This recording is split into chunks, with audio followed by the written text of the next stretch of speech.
1600 ईस्वी में कुडाना किले पर भगवा ध्वज फहराने के लिए मराठाओं द्वारा लिखी गई सिंहगढ़ युद्ध की विजय गाथा को आज पूरे 350 साल हो गए हैं।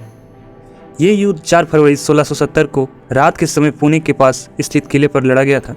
इसकी अगुवाई मराठाओं की ओर से छत्रपति शिवाजी के सेना नायक तानाजी मालुसरे ने की थी, जबकि मुगलों की ओर से उदय भान राठौड़ ने अपनी फौज का नेतृत्व किया था। इस युद्ध को जीतने के लिए तानाजी मालुसरे ने अपने जिस साहस और शूरता का परिचय दिया था वो इतिहास के पन्नों में आज भी दर्ज है। अभी बीते दिनों आज की पीढ़ी को इस महापराक्रमी योद्धा से मुखाबित कराने के लिए तानाजी नाम की फिल्म भी बनाई गई है, जो पूर्ण रूप से सिंहगढ़ की युद्ध पर आधारित थी।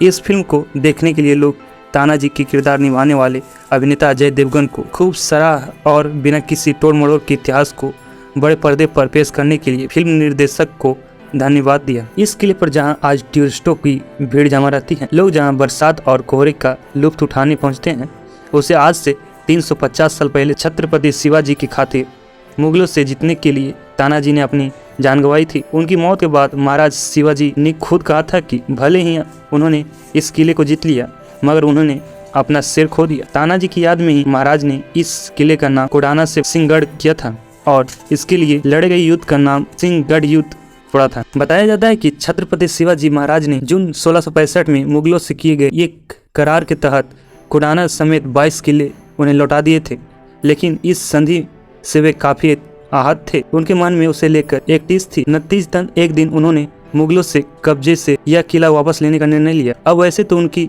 सेना में कई सूर सरदार थे जो कुडाना किले को जीतने के लिए जान की बाजी लगाने के लिए तैयार थे, लेकिन इस मुहिम के लिए शिवाजी ने अपने विश्वसनीय तानाजी मालुसरे का चयन किया और अपना संदेश तानाजी तक पहुंचाया। इस युद्ध को लड़ने के लिए छत्रपति के विश्वसनीय तानाजी मालुसरे ने अपने बेटे की शादी बीच में ही अधूरी छोड़ दी थी। महाराजा के संदेश वाहक से संदेश मिलने के बाद उन्होंने ऊंची आवाज में कहा, पहले कुडाना दुर्ग का विवाह होगा, बाद में पुत्र का विवाह। यदि मैं जीवित रहा तो युद्ध से लौटकर विवाह का प्रबंध करूंगा, यदि मैं युद्ध में काम आया तो शिवाजी महाराज हमारे पुत्र का विवाह करेंगे। दुर्ग के लिए तानाजी ने अपने युद्ध कौशल और पराक्रम के बलबूते एक भीषण युद्ध लड़ा और लड़ते लड़ते वीरगति को प्राप्त हुए। महाराज को जब उनकी मृत्यु की खबर मिली और मालूम हुआ कि पुत्र का विवाह छोड़कर तानाजी केवल छत्रपति का आदेश सुनकर रणभूमि में उतरे, तो उन्हें प्रसन्नता के साथ दुख हुआ।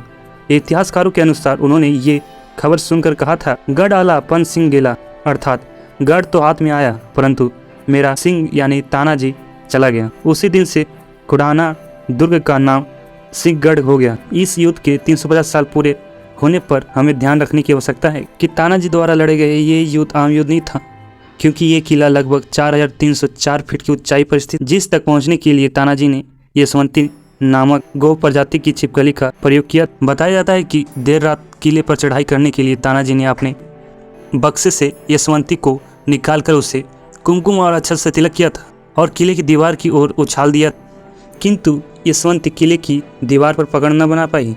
फिर दूसरा प्रयास किया गया, लेकिन यशवंती दोबारा नीचे आ गई, जिसके बाद तानाजी के भाई सूर्यजी व सिल्लार मामा ने इसे अपशकुन समझा। मगर तब तानाजी ने कहा कि अगर यशवंती इस बार भी लौट आई तो उसका वध कर देंगे। यह कहकर दोबारा उसे दुर्ग की तरफ उछाल दिया। इस बार यशवंती जबरदस्त पकड़ बनाई और उससे बंधी रस्सी से एक टुकड़ी दुर्ग पर चढ़ गई। अंत में जब यशवंती को मुक्त करना चाहा तो पता चला कि यशवंती की भारी वजन के कारण वीरगति को प्राप्त हो चुकी थी, किंतु उसने अपनी पकड़ नहीं छोड़ी थी। इस दौरान तानाजी ने लगभग 2300 फुट की चढ़ाई की थी और मात्र 442 सैनिकों के साथ अंधेरी रात में किले पर धावा बोला था। बाद में उनके भाई सूर्यजी ने भी उसका साथ दिया था। किले को जीतने के लिए तानाजी ने और उनकी सेना ने उदय भान सिंह के लगभग 5000 मुगल सैनिकों के साथ भयंकर युद्ध लड़ा था, मगर लंबे समय तक युद्ध चलने के पश्चात तानाजी को उदय भान ने मार दिया था और कुछ समय बाद मराठा सैनिकों ने उदय भान को मारकर सिंहगढ़ को युद्ध की विजय गाथा को अमर किया। तो वैसे थे हमारे सेना नायक तानाजी मालुसरे।